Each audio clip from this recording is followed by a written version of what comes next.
Welcome. Glad you came back and joined me. We are reading in Exodus 2 through 5. Well, we read in Exodus 1 through 5. And in Exodus 2, I want to talk about some women that God used in a mighty way. We left these women yesterday, Shiphrah and Puah, the midwives. Well, when they would not kill these baby boys, Pharaoh himself, he gathered all of his people and he's like, all of you, all the Egyptians were commanded to kill any baby Jewish boy that was born. And we are going to find that there's at least one of these women who would not comply that was an Egyptian.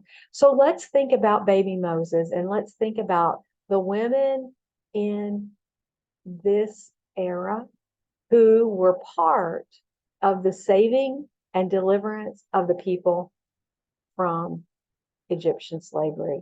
So we start with Moses' mother, and we see a great wisdom there and sensitivity to the Lord. It says that that she noticed that he was a beautiful child, and I think there's way more to that. She noticed that there was something special about this baby. And of course, every woman feels that way about this baby or about their babies.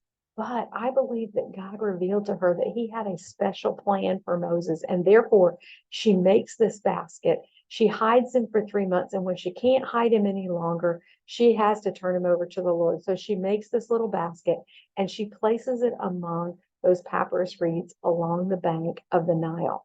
And then we see the second woman involved in that. We see young Miriam, who was probably about 13 years old, and God sent her to protect and look over that baby Moses by the water to see what was going to happen to him.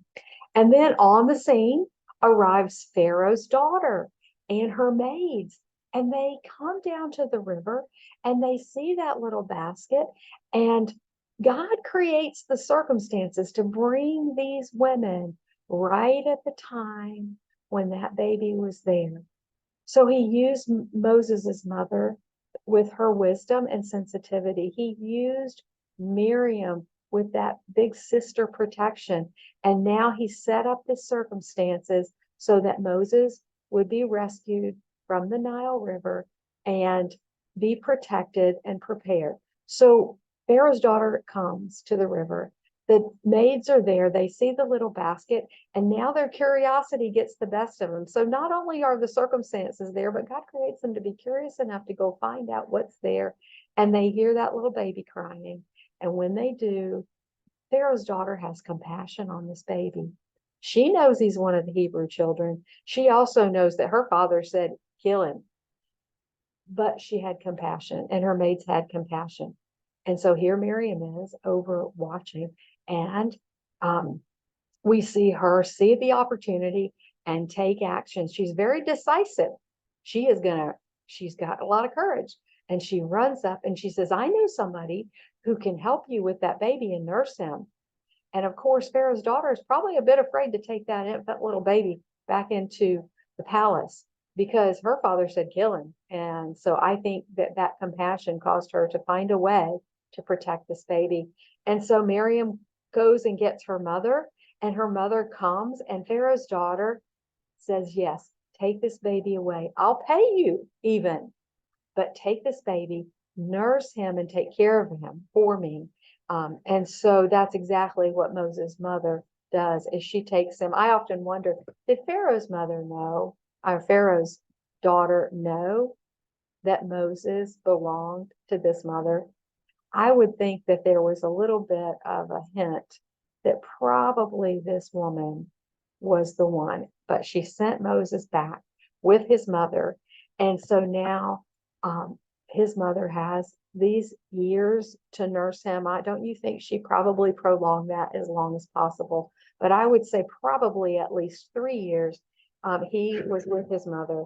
And I believe that she made the most of every moment to make sure that Moses knew who he was, that he knew of himself, that he knew who his people were, and that he knew God.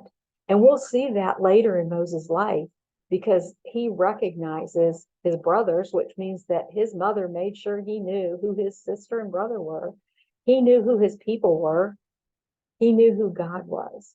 So she made the most of every moment. So today, I want you to think about your grandchildren this summer and the opportunity you have. Are you going to make the most of every moment to help them know who they are? What is their identity in Christ? Who is their family? Who are God's people? And who is God? I hope you're going to take time to do that this week. I want you to reflect on that and think about what opportunities you're going to have and how can you speak into your lives of your grandchildren, not preaching at them, but making the most of the moment to speak into their lives as that mother did during that limited 3 years or so time she had with little Moses. How much can your grandchildren, no matter what ages they are, how much are they going to be able to absorb?